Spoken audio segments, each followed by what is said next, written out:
ሰማይ ወምድር ያሃልው ሰማይ ወምድር ያሃልው ወቃል የሰው ያሃልው ወቃል የሰው ወቃል የሰው ያሃልው ወቃል የሰው ሰማይ ወምድር ያሃልው ሰማይ ወምድር ያሃልው ወቃል የሰው ያሃልው ወቃል የሰው ወቃል የሰው ያሃልው ወቃል የሰው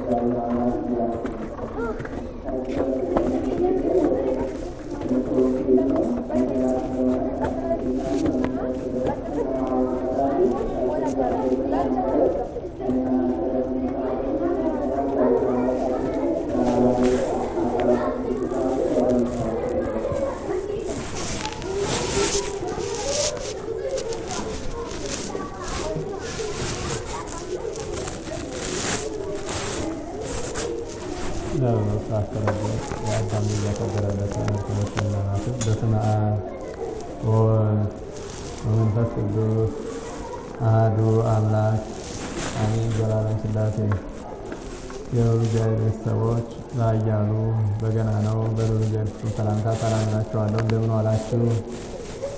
እንደምን ዋላችሁ? አሜን።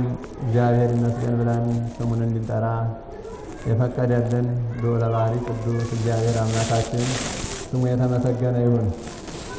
እንዲሁም እሱን ጠርተን እሷን የማንለያት ሰዓሊተ ምሕረት አቁራሪተ መዓት ምልዕተ በረከት እማምላክ ወላዲተ አምላክ ጻድቃን ሰማዕታት ቅዱሳን መላእክት እርሱ እንዳከበራቸውና እንደወደዳቸው መጠን ክብርና ምስጋና ይድረሳቸው።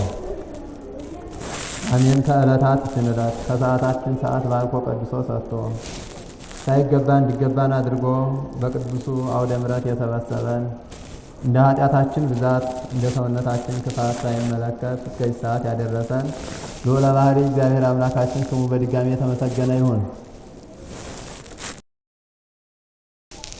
የዕለቱ ኃይለ ቃል የምንማማርበት ወይወስዱክሙ ኀበ መሳፍንት ወነገሥት ከመ ይኩን ስማ በላዕሌሆሙ ወላዕለ አሕዛብ፣ በእነሱና በአሕዛብ ላይ ምስክር ይሆን ዘንድ ወደ ነገሥታትና ወደ መኳንንት አደባባይ ይወስዷችኋል። ጌታችን መድኃኒታችን ኢየሱስ ክርስቶስ በቅዱስ ማቴዎስ ወንጌል ሐዋርያው ቅዱስ ማቴዎስ በጻፈልን በምዕራፍ 10 ቁጥር 18 ላይ ያለ ኃይለ ቃል ነው። ቃሉን የተናገረው በጊዜው በእግሩ ስር ቁጭ ብለው ሲማሩ ለነበሩ ለሐዋርያት ወደፊት ያላቸውን ተልእኮ ሲፈጽሙ አገልግሎታቸውን ሲያደርሱ የሚገጥማቸውን ፈተናና መከራ ሲያስጠነቅቅ የተናገረው ኃይለ ቃል ነው። በእነሱ ላይ ምስክር ይሆን ዘንድ በአሕዛብ ላይ ምስክር ይሆንባቸው ዘንድ ወደ ነገሥታትና ወደ መኳንንት ይወስዷቸዋል ይላል። ወደ ኋላ ያለውን ቁጥር 17 ላይ ስንመለከት ተአቀቡ እምሰብእ እኩያን፣ ከክፉ ሰዎች ተጠበቁ፣ ከክፉ ሰዎች ተጠበቁ ብሎ አስጠንቅቆ እየተናገረ ከመጣ በኋላ እነዚህ ክፉ ሰዎች ደግሞ በአደባባይ ይወስዷቸዋል፣ ይገርፏቸዋል፣ ይገፏቸዋል። ይህን ሁሉ መከራ የሚያደርሱባችሁ በእነርሱ ላይ እና በአሕዛብ ላይ ምስክር ይሆን ዘንድ ነው። ምስክርነቱ ምንድን ነው ስንል ለምን አላመናችሁም ሲባሉ በፍርድ ዕለት ምን አይተን ምን ሰምተን እንመን ብለው ምክንያት እንዳይፈጥሩ በራሳቸው ላይ ምስክር ይሆንባቸው ዘንድ ስለ እነርሱ ያን ጊዜ የተነገረውን ያን ጊዜ ያስተማሯችሁ ለምን አልተቀበላችሁም? ቃሉ በእነሱ ላይ ይፈርድ ዘንድ በአደባባይ ይወስዷቸዋል። ይህን ሁሉ ግን የሚያደርጉባችሁ በፍጻሜ ጊዜ በእነርሱ ላይ ምስክር ይሆንባቸው ዘንድ ነው ይላል። ለዋናነት በዛሬው ዕለታችን የምንማረው የሰማዕትነት ሕይወትን ነው። በዕለቱ እንደምናውቀው ታላቁ ሰማዕት ቅዱስ መርቆሬዎስ ነው። ቅዱስ መርቆሬዎስም የስሙ ትርጓሜ ፍቁረ አብ ገብረ ክርስቶስ ይባላል። የአብ ወዳጅ የክርስቶስ አገልጋይ ተብሎ ይጠራል። ይህ ታላቅ ሰማዕት የነበረበት ዘመን በሦስተኛው መቶ ክፍለ ዘመን ላይ ሲሆን እናት አባቱ አረማውያን ነበሩ። እግዚአብሔር መርጧቸውና እግዚአብሔር ፈቅዶላቸው ወደ ክርስትናው ዓለም ተመልሰው ከአረማዊ ስማቸው ወደ ክርስትና ሲመለሱ አባቱን ኖህ እናቱን ታቦት ብለው ስመ ክርስትና ሰጥተው አጥምቀው እርሱ ደግሞ ትሩፋዴር ተብሎ ይጠራ ነበረ።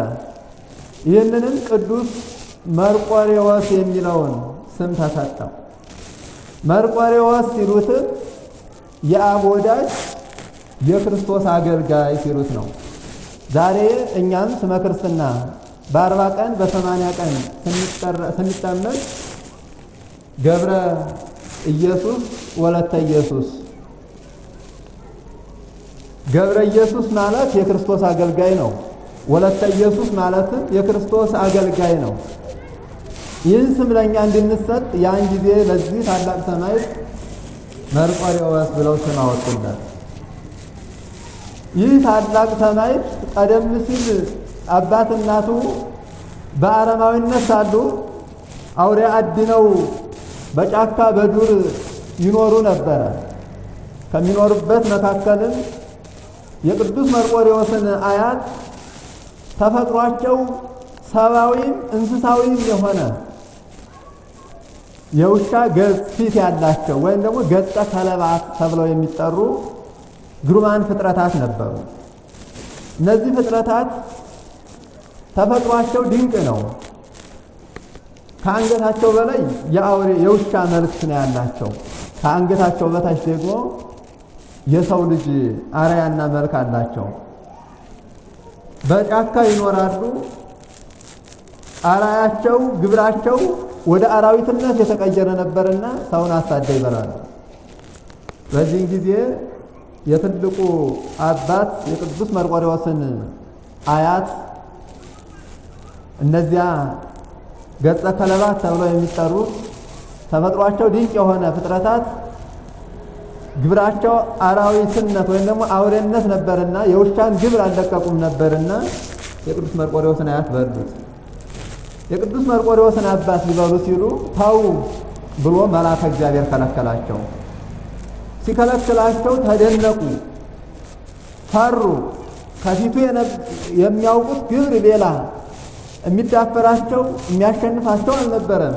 ያን ጊዜ ግን የብርሃን መልአክ ተገልጾ ሲከለክላቸው ደነገጡ።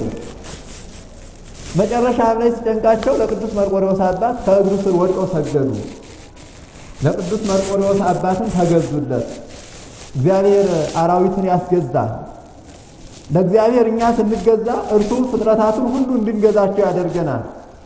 ጥንቱንም የሰው ልጅ በእንስሳት በአራዊት ላይ ስልጣን ተሰጥቶታል። አዳም ፍጥረታትን ሁሉ ከሰማይ በታች ከምድር በላይ ያለውን ሁሉ ግዛ ተብሎ ስልጣን ተሰጥቶታል። የጸጋ ንጉሥ ነውና እግዚአብሔር የእነዚህን ሰዎች ቅንነት ተመልክቶ እነዚያን አራዊት አስገዛላቸው። በአውሬነት ተገልጸው የነበሩትን ከእርሱ ጋር መኖር ጀመሩ። በኋላም እንዲህ እያለ ታሪኩ ሰፊ ነው። መጨረሻ ላይ ግን ቅዱስ መርቆሬዎስን እናቱ ታቦት ወይንም አባቱ ደግሞ ቅዱስ ኖህ ተብሎ የተጠራው የተወለደበት አገር በአስቄጥስ ሲሆን ሮም በምትባለው ከተማ በወታደራዊ ስርዓት ሂደው በሮም ተወለደ። በሮም ተወልዶ ቅዱስ መርቆሬዎስ በዚያው አደገ። ካደገም በኋላ አባቱ ምሁረ ጠብ ነበርና ማለት ወታደራዊ ግብር ያለው ቅዱስ መርቆሬዎስን ወደ ወታደራዊ ልምምድ ወደ ወታደራዊ ስራ ገባ። በዚህ መካከል ግን እግዚአብሔርን ያመልካሉ። እነርሱም ወደ ክርስትናቸው ተመልሰዋል። እግዚአብሔር በፍጹም ልባቸው የነገሰ ፍጹም ክርስቲያኖች ናቸው። ያ ታላቅ ቅዱስ ወደ ውትድርናው ዓለም ሲገባ በመካከል ላይ መቼም የውትድርና ሕይወት ይታወቃል። ተነስ ሲባል እምበለው እምጠጣው አይልም። ትጥቁን ብቻ ይዞ ነው የሚነሳው። ንጉሱ ዳኬዎስ ይባላል በዘመኑ የነበረው። የሌላ ሀገር ጥላት ተነሳበት። ጥላት ሲነሳበት እነዚያ ጥላቶች አስፈሩት፣ አስደነገጡት። አሕዛብ በጦር እንጂ በህሊና በእምነት ሞራል አልነበራቸውም። በዚያን ጊዜ ሲፈራ ሲጨነቅ ቅዱስ መርቆሬዎስ እግዚአብሔርን ያመልካልና ወደ እግዚአብሔር ጸለየ። ያ አባቱን ከአራዊት እጅ አዳነ። አባቱን ከሞት የታደገ መልአክ አሁንም ተገለጸለትና ድል ታደርጋለህ፣ ነገር ግን ስትመለስ ለእግዚአብሔር መስዋዕትን እንድትሰዋ አለው። ይህንን ምልክት ሲሰጠው ለንጉሱ ዳኬዎስ እናሸንፋለን፣ ድል እናደርጋለን፣ አይዞህ ብሎ አበረታቶ ወደ ጦር ሜዳ ወጣ። በጦር ሜዳውም ይህ ታላቅ ቅዱስ እግዚአብሔር እንደነገረው በመልአኩ ድል አድርጎ ተመለሰ። የድል ባለቤት እግዚአብሔር ነውና ድል አድርጎ ከተመለሰ በኋላ ይህ ዳኬዎስ የነበረው ግብር ጣዖት ማምለክ ነበረ። ከአምልኮተ እግዚአብሔር የተለየ ነበረና ከጣዖት አምልኮው ለጣዖት እንዲሰዋለት ሁሉን ሰብስቦ ይዞ ሲሄድ ቅዱስ መርቆሬዎስ ወደ ኋላ ቀረ። ምክንያቱም ከድል በፊት የነገረው ያስጠነቀቀው በጎ ምልክትን የሰጠው ያ ታላቅ መልአክ አለ። የዚያን ታላቅ መልአክ ቃል ይፈጽም ዘንድ እርሱ ወደ ኋላ ቀረ። ለንጉሱ ነገሩት። መርቆሬዎስ አልመጣም፣ መስዋዕትም አልሰዋም አሉት። የአሕዛብ ነገሥታት ልባቸው ጽኑ ነው፣ ለወዳጃቸው አይራሩም። ለምን? የሚያመልኩት ጣዖት ልባቸውን ስለሚያንበረክከው ሰይጣናዊ ግብር በልባቸው ውስጥ ስለሚነግስ ለዚያ በሰማዕትነት በጦርነት መካከል ድል አድርጎ እንዲመጣ ለተራዳው የድል ምክንያቱ ለሆነው ለታላቁ አርበኛው ለወታደሩ ለቅዱስ መርቆሬዎስ አራራን። ግደሉት። መጀመሪያ አባበሉት። ብዙ ነገር እንሰጥሃለን አሉት። ግን የእግዚአብሔር ፍቅር በዚህ ዓለም ጥቃቅን ነገር የሚሸነገል አይደለምና አልፈልግም አለ። እኔ የማመልከው የማምነው ሰማይን ከነልብሱ ምድርን ሰማይን ከነግስቱ ምድርን ከነልብሱ የፈጠረ ጽጌያትን በየጊዜያቸው እንዳፈሩ እንዳብቡ የሚያደርግ የኃይል ባለቤት የስልጣን ባለቤት የሁሉ ባለቤት የሆነ እግዚአብሔርን ነው እንጂ አንተ የምታመልካቸውን ጣዖታት አላመልክም፣ ለእነዚህ ጣዖታትም አልሰዋም። እኔ መስዋዕትን ሰዋ ለፈጠረኝ ለአምላኬ ነው አለ። በዚህን ሰዓት ንጉሱ ዳኬዎስ በቅዱስ መርቆሬዎስ ላይ ጽኑ ስቃይን እንዲያደርጉ አዘዘ። ሰማዕትነት በብዙ መንገድ ነው። ይህ ቅዱስ ብዙ ግርፋትን ተገረፈ፣ ብዙ ስቃይን ተሰቃየ። የሰማዕትነት መንገድ ብዙ ነው። እግዚአብሔር ቅዱሳኑን በብዙ መከራ ካለፉ በኋላ መጨረሻ ላይ እኩሌቶቹን በእስለት አንገታቸውን ተሰይፈው የክብር አክሊል እንዲቀዳጁ ያደርጋቸዋል። እኩሌቶቹን ደግሞ በእሳት መካከል ሕይወታቸውን ሰጥተው ለእግዚአብሔር ራሳቸውን መስዋዕት እንዲያደርጉ ያደርጋቸዋል። እኩሌቶቹን በባህር ተሰጥተው እግዚአብሔርን በክብር እንዲገልጡ ሃይማኖታቸው ፍጹም ሕጸጽ የሌለባት ዘላለማዊ እግዚአብሔርን እንደሚያመልኩ ይመሰክሩ ዘንድ ፍጻሜያቸውን በዚህ ያደርጋል። እኩሌቶቹን በስደት ሰማዕትነትን እንዲቀበሉ ያደርጋል። እኩሌቶቹንም በረሃብ ሰማዕትነትን ተቀብለው እንዲያልፉ ያደርጋቸዋል። በዚህ ብዙ ሰማዕታት አልፈዋል።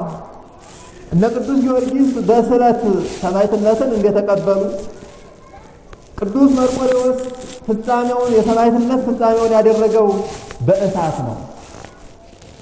ብዙ መከራዎችን ከተቀበለ በኋላ በእሳቱ መካከል ራሱን ለእግዚአብሔር ሰጠ። ያ ንጉሥ በቅዱስ መርቆሬዎስ ላይ ጨክኖ ብዙ ግርፋትን ገርፎ አልመለስለት ሲል እሳት አንድዱ ከብረት አልጋ ላይ አድርጉ፣ ከዚያ ላይ እርሱን አስተኙት አላቸው። ነገር ግን የቅዱሱ ደም እንደ ውሃ ሲፈስ እሳቱን አጠፋባቸው። ብዙ አደረጉ፣ ብዙ ግርፋትን ገረፉት፣ ብዙ ስቃይን አሰቃዩት። ግን ልቡ አልተለወጠላቸውም። የእግዚአብሔርን እውነተኛ ፍቅር በልቡ ነው ይዟልና ከእግዚአብሔር ፍቅር ሊለየው ማንም አልቻለም። መኑ ያሃድገነ ፍቅሮ ለክርስቶስ፣ ከክርስቶስ ፍቅር ማን ይለየናል? ረሃብ ነውን? ረሃብ ሊለየን ይችላል? አይችልም። መሰደድ ነውን ይላል። ስደትም ሊለየን አይችልም። ስለት ወይም ደግሞ ሰይፍ ነውን ብሎ ይጠይቃል ቅዱስ ጳውሎስ። ሰይፍም ሊለየን አይችልም። እውነተኛ ልባችን ለእግዚአብሔር መገዛት ሲጀምር የእግዚአብሔር ፍቅር በልቡናችን ሲሰፋ እንደዚህ ሰማዕት ፍጹም እንታመናለን። ይህ ታላቅ ሰማዕት መከራዎቹን ሁሉ በጽናትና በትዕግስት አሳለፈ። መጨረሻም በእሳት ነፍሱን ለእግዚአብሔር ሰጠ። በእሳት መካከል ቅዱስ አግናጤዎስ በአነሳ መንጋጋ ተፈጭቼ ለእግዚአብሔር ንጹሕ መሥዋዕት ትሆን ዘንድ አትከልክሉኝ እያለ ይገለግሉት ይማጸኑት ከሞት ሊያተርፉት ይለምኑት ለነበሩ ምእመናን እንደተናገረ ቅዱስ መርቆሬዎስን አላዊው ንጉሥ ምድራዊ ስልጣንን እንስጥህ፣ ምድራዊ ሽልማትን እንስጥህ፣ ምድራዊ ክብርን፣ ዝናን፣ ማዕረግን እንሸልምህ እያለው ነገር ግን የሚታየውን በማይታየው የሚያልፈውን በማያልፈው የሚጠፋውን በማይጠፋው የሚለወጠውን ክብር በማይለወጠው ክብር ልቡናውን አሳመነና እኔ የክርስቶስ እንጂ የምድራዊ ንጉሥ ወታደር አይደለሁም፣ እኔ የእግዚአብሔር ባለሟል እንጂ አንተ ባለሟል አይደለሁም፣ እኔ እግዚአብሔርን አመልካለሁ እንጂ አንተ የፈጠርካቸውን ያንተን ልቦለድ ያንተን ጣዖታት አላመልክም ብሎ በንጉሡ ፊት ሲመሰክር ንጉሡ ተቆጣ። የንጉሡ ቁጣ አላስፈራውም፣ ቅዱሱን አላስደነገጠውም። ለምን? የእርሱ ቁጣ ሊያመጣ የሚችለው ያውቀዋል። እሳት ነው፣ ስለት ነው፣ ግርፋት ነው፣ ረሃብ ነው፣ እስራት ነው። ይህ ሁሉ ግን ከእግዚአብሔር ፍቅር ሊለይ አይችልም። ይህ ሁሉ ግርፋት፣ ይህ ሁሉ ስቅላት ጊዜያዊ ነው፣ ነፍስ ከሥጋ እስክትለይ ድረስ ነው። እያንዳንዳችን ለመኖር እንፈራለን፣ ለመሞት እንፈራለን። ሞትን ስናስበው እንጨነቃለን። ሰማዕታት ግን ለሞት አይጨነቁም። ሁልጊዜም በልቡናቸው ውስጥ ወደ እግዚአብሔር መሄድን ይናፍቃሉ። የእግዚአብሔር እጅ ለነሱ ብርህት ሆና ትታያቸዋለች። እግዚአብሔር እጁን ዘርግቶ ሲቀበላቸው ከዚህ ከድካሙ ዓለም እስኪሻገሩ ድረስ ይቸኩላሉ። ይህ ቅዱስ ይህ ሰማዕት ከዚያ ሁሉ ክብር ወጥቶ ወደ ግርፋቱና ወደ ስቅላቱ ወደ ብዙ መከራዎች መካከል ሳያፍር ሳይፈራ ሄደ። በዚህን ጊዜ ስዕለቱን አላበለም፣ አላስቀረም። ያ ታላቅ መልአክ የነገረውን አላስቀረም። ለእግዚአብሔር ራሱን መሥዋዕት በማድረግ ስዕለቱን ፈጸመ። እኛ ጥቃቅን ነገር እንኳን የምንመኘው ጥቃቅን ነገር ቢሆንም የምንሳለውም ጥቃቅን ነገር ነው። እሱ ግን ሕይወቱን እስከ መስጠት ነው። ይህ ትልቅ ሰማዕት በእግዚአብሔር ፊት ራሱን ንጹሕ መሥዋዕት አድርጎ ሰጠ። እግዚአብሔርን ፍጹም ቃል ኪዳንን ሰጥቶ ተቀበለው። የሰማዕቱ በረከት ከሁላችን ጋር ይኑር። ከዚህ ታላቅ ሰማዕት የምንማራቸው ነገሮች አሉ።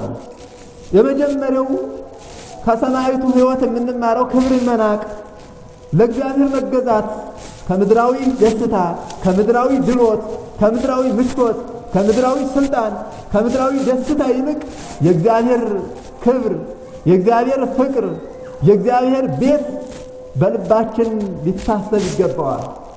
የብዙዎቻችን ሐሳብ የዕለት የዕለት ጎደሏችን ነው። የብዙዎቻችን ጸሎትም የዕለት የዕለት ፍላጎታችን ነው። ምናልባት ከፍ ብለን ወደ እግዚአብሔር ፊት ግን ስንጸልይ አቤቱ በመንግሥትህ የበቃው የተዘጋጀው እሆን ዘንድ ወደ አንተ ንጹሕ ሁኜ እንዲቀርብ የንጽሕና መንገድን በሕይወቴ እንድማር ልቡናዬን አቅናልኝ ብለን ወደ እግዚአብሔር ልንጸልይ ይገባናል። ወደ እግዚአብሔር ስንቀርብ ሁሉ ይሰጠናል። ለዚያ ነው እናንተስ መንግሥቱንና ጽድቁን ተመኙ እንጂ ምድራዊ ፍላጎቱን ይህ በዚህ ዓለም ያለውን ጥቃቅኑን ነገር አትመኙት ብሎናል። ይህንንስ ለአሕዛብ አላቸው፣ ለማያምኑትም ይሰጣቸዋል፣ የማያምኑትንም ይመግባቸዋል። የእግዚአብሔርን መንግሥትና ጽድቅ መፈለግ ሕይወትን እስከ መስጠት ድረስ ነው። ዕለት ዕለት በቤተ ክርስቲያን ውስጥ ተዘክሮ የምናደርገው ሐሳባችን ሊሆን የሚገባው ሰማያዊ ክብር፣ ሰማያዊ ሕይወት፣ የእግዚአብሔርን መንግሥት መሆን ይገባዋል። ይህ ታላቅ ሰማዕት በ200 ዘመን በ3ኛው መቶ ክፍለ ዘመን ላይ ይህን ድንቅ ሰማዕትነት ከፈጸመ በኋላ በእርሱ ታምኖ የሚኖር በቂሳርያ የሚኖር ታላቅ አባት ቅዱስ ባስልዮስ ዘቂሳርያ ያ ቅዱስ መርቆሬዎስ ላይ ዳክዮስ እንደፈጸመው የቅዱስ መርቆሬዎስ ልጅ ባስልዮስ ሲነሳ የቅዱስ መርቆሬዎስ ልጅ ባስልዮስ በሃይማኖት መከራ ሲቀበል የዳክዮስ ልጅ ደግሞ ኡልያኖስ ተብሎ የሚጠራ አረመኔያዊ ንጉሥ ክርስቲያኖችን የሚያሳድድ በክርስቲያኖች ላይ መከራ የሚያደርስ ጨካኝ ንጉሥ ተነሳ። ደግሞ ምንጊዜም ቤተ ክርስቲያን በዕለተ ዓርብ እስከተሰጠችን ድረስ መከራ ያጣትም ዕለተ ዓርብን ሁልጊዜ ታስባለች። ይህች ዓለም ዕለተ ዓርብ ስለሆነች ለቤተ ክርስቲያን ዕለተ ዓርብ ክርስቶስ የተቀበለውን መከራ ሁልጊዜ ታስበዋለች። በቤተ ክርስቲያን ስንኖር በክርስትና ሕይወት ስንኖር ኑሯችን ሁሉ ዕለተ ዓርብ መሆኑን አንርሳው። ምናልባት አሁን ያለንበት ዘመንም ዕለተ ዓርብ ነው። አሁንም የምንኖርበት ሕይወት እኛ ካወቅንበት የሰማዕትነት ጉዞ ነው።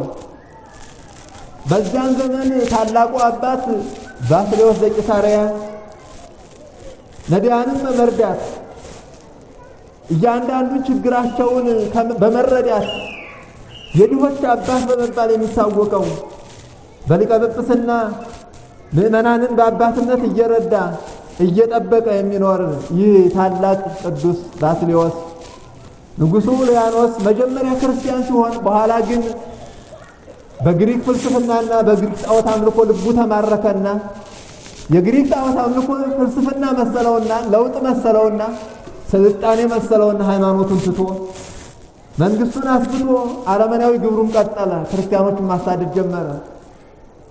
ይህን ታላቅ አባት ቅዱስ ባስልዮስን አሰረው። ወደ ግዞት ቤት አውርዶ ቅዱስ ባስልዮስን እርሱ ወደ ጦር ሜዳ ወጣ። ወደ ጦር ሜዳ በወጣ ጊዜ ትልቁ አባት ቅዱስ ባስልዮስ በቅዱስ መርቆሬዎስ ፊት በስዕሉ ፊት እንዲህ ብሎ ጸለየ። አንተ የእግዚአብሔር ሰማዕት፣ የክርስቲያኖችን መከራ በአንተ ዘመን የተፈጸመ አሁንም እየተፈጸመ ነው። በአንተ ዘመን የሆነው አሁንም እየሆነ ነው። በአንተ ላይ የተደረገው አሁንም በእኛ ላይ እየሆነ ነው። እባክህን ወደ እግዚአብሔር አማልደን፣ እባክህን የክርስቲያኖችን መከራ አቅል አለው። በስዕሉ ፊት ዛሬም እንዲህ ብለን ልንጸልይ ይገባናል። ያለንበት ዘመን መከራ ነው። ኑሯችን ከእግዚአብሔር እቅፍ ያስወጣን፣ ሕይወታችን የተጨበረበረ ሆኖብናል። በነገሮች ሁሉ ግራ ተጋብተናል። የክርስትና ሕይወታችንን የሚያጠፉ ብዙ መረቦች ተዘርግተውብናል። ዓለም ራሷን ችላ ፈተና ሆናብናለች። ፍላጎታችን ራሱን ችሎ ፈተና ሆኖብናል። የልማድ ኃጢአት ራሳችን ፈተና ሆኖብናል። ራሳችን ለራሳችን ጥላት ሆነነዋል።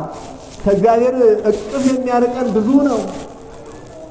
ወደ እግዚአብሔር እንዳንቀርብ መሰናክል እንቅፋት የሚሆኑ ብዙ ናቸው።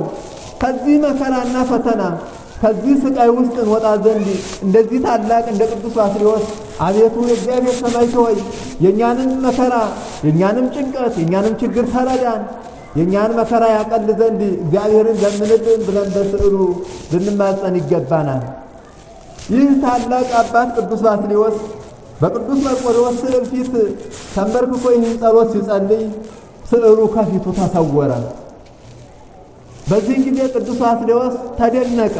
ምን ይሆን ብሎ የሚመለስለትን መልስ ከእግዚአብሔር እየጠበቀ በአንክሮ በተደሞ ሆኖ ሲጠብቅ ቅዱስ መርቆሬዎስ ስዕሉ ከተሰወረበት መቅድሶ ሲመጣ ያ በፈረሱ ላይ ሆኖ ታጥቆት የነበረው ሰይፍ ሰማዕታት ምንጊዜም በፈረስና ሰይፍ ታጥቀው ይታያሉ። ሊገሉበት አይደለም፣ ራሳቸው በሰማዕትነት ማለፋቸው ለእግዚአብሔር ፍጹም ወታደሮች መሆናቸውን የእግዚአብሔር አገልጋይ መሆናቸው ይገለጽ ዘንድ ነው። ቅዱስ መርቆሬዎስ ከስዕሉ ላይ ያየው ያ ቅዱስ ባስልዮስ አባት ሰይፍ ደም ተጎንጭቶ ደም ጎርፎ አየው ሰይፉን። ቀተልኮኑ ለኡልያኖስ ንጉሥ ኡልያኖስን ገደልከውን ብሎ ቅዱስ መርቆሬዎስ ጠየቀው። ያን ጊዜ በታላቅ ምልክት ስዕሉ አንገቱን ዘንበል አድርጎ አዎ እንደማለት ምልክትን ሰጠው። በዚህን ሰዓት ያ ንጉሥ ክርስቲያኖችን ሲያሳድድ በክርስቲያኖች ላይ መከራን ሲያጸና ከዋሉበት እንዳያድሩ ካደሩበት እንዳይውሉ ሲያደርግ የነበረ ንጉሥ በቅዱስ መርቆሬዎስ ሰይፍ ተቀጣ። እኛ ልባችን ለእግዚአብሔር ስንሰጥ የእግዚአብሔር መላእክት የእግዚአብሔር ሰማዕታት ሁልጊዜ ከእኛ ጋር ጠባቂዎቻችን ናቸው። የእግዚአብሔር ድንቅ ሥራ በዚህ አረመኔያዊ ንጉሥ ላይ ተገለጸ። ያ ታላቅ ሰማዕትም የእግዚአብሔርን ምስክርነት ለእግዚአብሔር ያለውን እምነት በሰይፍ አሳልፏልና ያን ያለውን ፍጹም እምነቱን ፍጹም እውነታውን ገልጿልና እውነትን ይዟልና ከእውነት ጋር ጸንቷልና የእውነት አምላክ እግዚአብሔር ደግሞ በሰማዕቱ ሕይወት ውስጥ በሰማዕቱ ታሪክ ውስጥ ከሞት በኋላም አልተለየውም። የተማጸኑት ሁሉ በቃል ኪዳኑ ይጠብቃል። ሁልጊዜም ይረዳቸዋል፣ ሁልጊዜም ይጠብቃቸዋል። ሕይወታችን ከእግዚአብሔር ጋር ሲሆን ጠባቂዎቻችን ብዙ ናቸው። ለዚያ ነው ብዙ ጊዜ ፍርሃት በውስጣችን የሚነግሰው ኃጢአት ስንሰራ ነው። ምን ይባላል? ሌባ ሳያዩት ሳይናገሩት ራሱን ሲያሳቅቅ ሲያስጨንቅ ይኖራል። ነፍስ የገደለም ሰው ወፍ በበረረ እንጨት በተሰበረ ቁጥር ሲደነግጥ ይኖራል። ይህም በቃየል ሕይወት ይታወቃል። ቃየል ነፍስ የተቅበዘበዘች ነው ያለው። እግዚአብሔርን አሳዝኛለሁና በእግዚአብሔር ፊት መጥፎ ግብርን መጥፎ ስራን ሰርቻለሁና ነፍስ የተጨነቀች ይላል።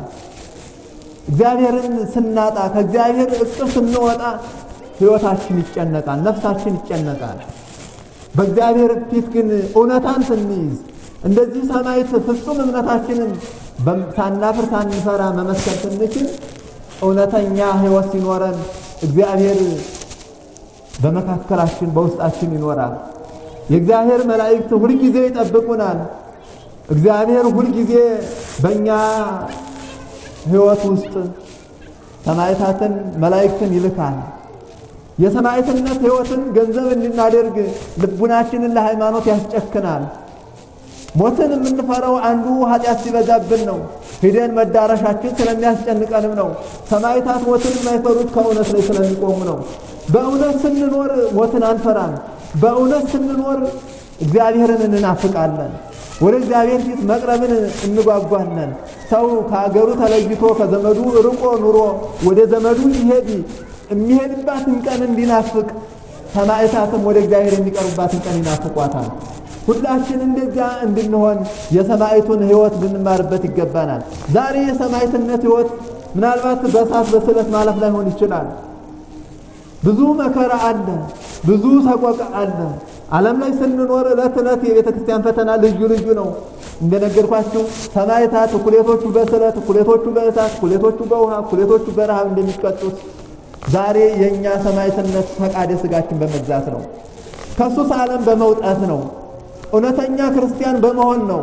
ነጠላ በመልበስ ሳይሆን በነጠላው ውስጥ ልቡናችንንም አፋዊ ልብሳችን ነጭ እንደሆነ በእግዚአብሔር ፊት ንጹሕ በማድረግ ነው። ያ የሰማዕትነት ሕይወት ነው። ዕለት ዕለት በንስሐ ሕይወት መመላለስ የሰማዕትነት ሕይወት ነው። ሰማዕትነት ብቻ በእሳት በስለት ማለፍ አይደለም።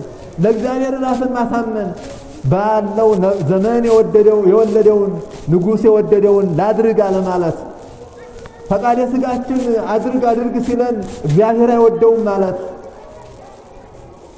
ክፉ ሐሳብ በህሊናችን ሲጸነስ ያን የህሊናችንን ሐሳብ በነቢብ በገቢር ላለማሳደግ መዋጋት። እግዚአብሔርን ሊያስረሳን የሚመጣ ከእግዚአብሔር ሊለየን የሚመጣ በሰዎች አድሮ ይመጣብናል። በራሳችን ሐሳብ አድሮ ይመጣብናል። በዕለት ዕለት ጉዟችን ይመጣብናል። ያን ጊዜ ለእግዚአብሔር ያለንን እምነት በመግለጽ ስልጣኔ ፈተና ሆኖ ከእግዚአብሔር እቅፍ ይለየን ይመጣል። ስልጣኔ እግዚአብሔርን በማምለክ እንጂ በእግዚአብሔር በእምነት በመኖር እንጂ በዓለም ጥቃቅን ነገር አይደለም። ትናንትና ፋሽን ያልናቸው ዛሬ አልፈዋል። ትናንትና ስናደንቃቸው የነበሩ ነገሮች ዛሬ ታሪክ ሆነው ተቀይረዋል፣ ጠፍተዋል። ዓለም ሁልጊዜም አዲስ ነገር ታቀርባለች። አዲሱን ነገር ጥላ ሌላ አዲስ ታመጣለች። በእግዚአብሔር መኖር ግን ሁልጊዜ አዲስ መሆን ነው። ሁልጊዜ አለማርጀት ነው። ሁልጊዜ በንስሐ ሕይወት ንጹሕ ሆኖ በእግዚአብሔር ወጣት ሆኖ መኖር ነው። ሁልጊዜ ከእግዚአብሔር ጋር ደስተኛ ሆኖ መኖር ነው። የሰማዕትነት ሕይወት ከዓለም ፍላጎት ተለይቶ በእግዚአብሔር ጸንቶ መኖር ነው። ለዚያ ነው እኮ ታላቁ ንጉሥ ቅዱስ ዳዊት በቤተልሔም ምንጭ አምጥታችሁ ስጡኝ ያለውን ውሃ ሊጠጣ በፈለገ ጊዜ አርበኞቹ ወታደሮቹ በብዙ መከራ ሂደው በረሃውን አቋርጠው አንስተው ሲሰጡት ይህንንስ መጠጣት የእናንተን ደም መጠጣት ነው፣ ይህንንስ ማድረግ እግዚአብሔር አይወደውም ብሎ ፈቃዱን ለእግዚአብሔር ንጹሕ መሥዋዕት አድርጎ ይጠጣ የነበረውን ውሃ ደስታ። በዚህን ጊዜ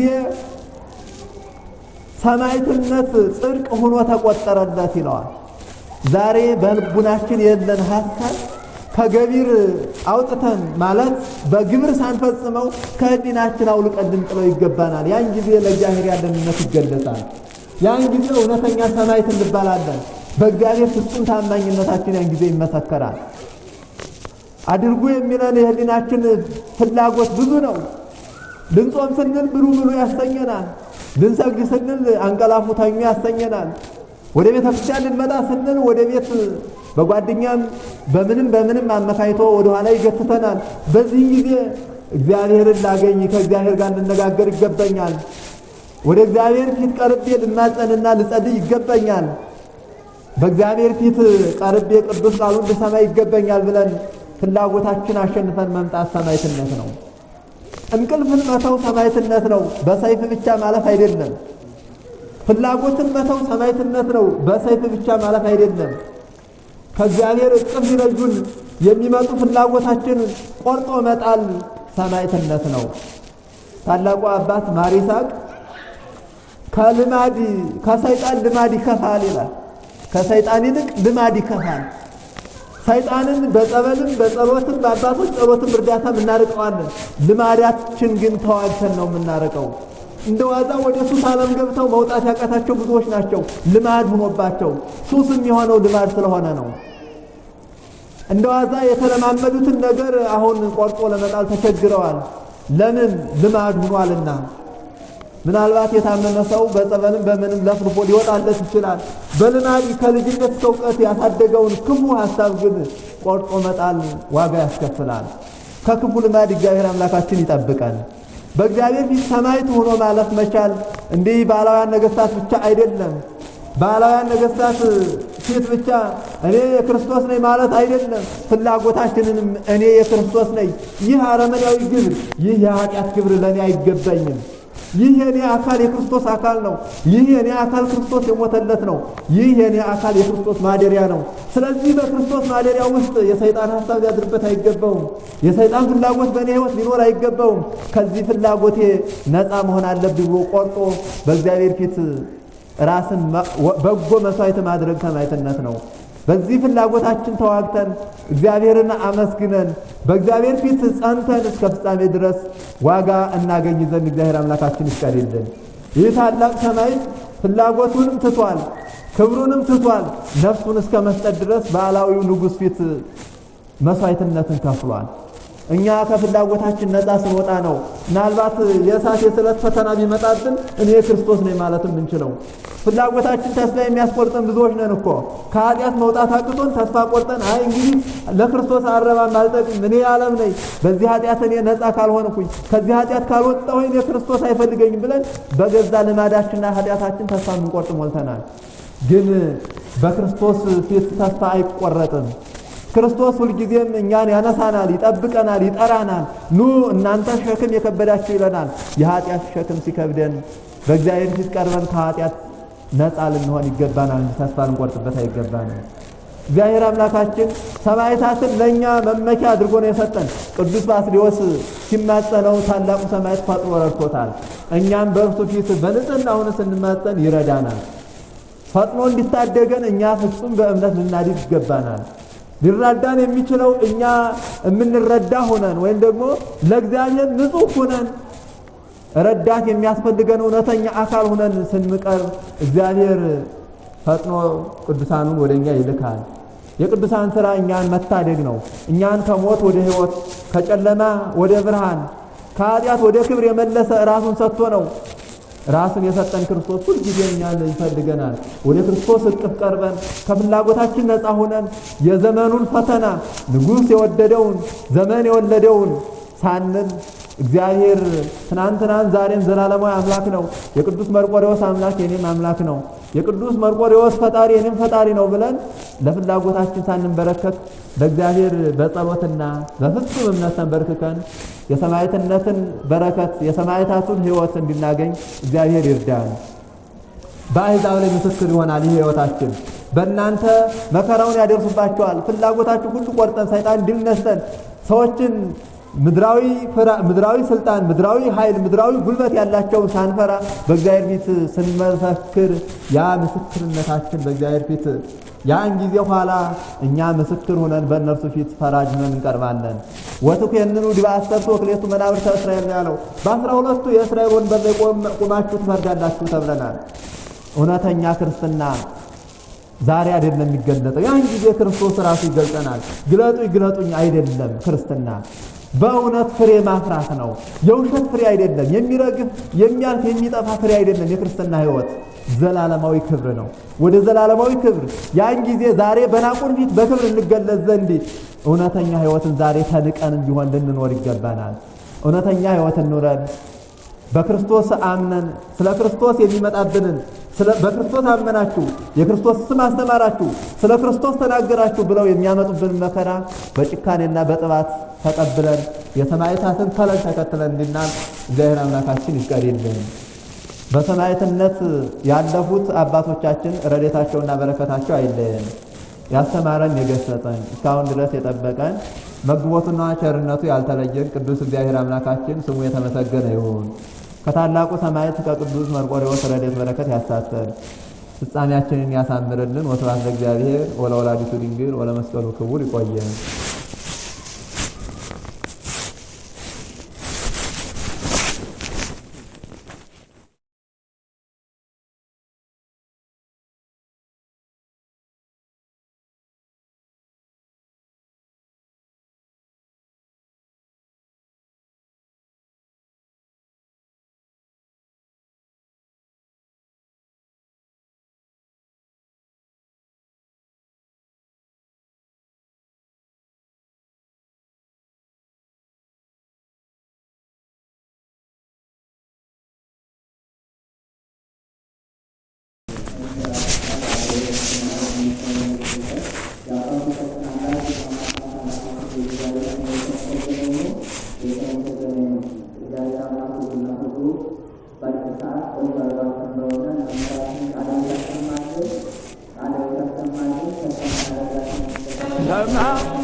ومدر يحلف سماء ومدر يحلف وقال يسوع يحلف وقال يسوع وقال يسوع يحلف وقال يسوع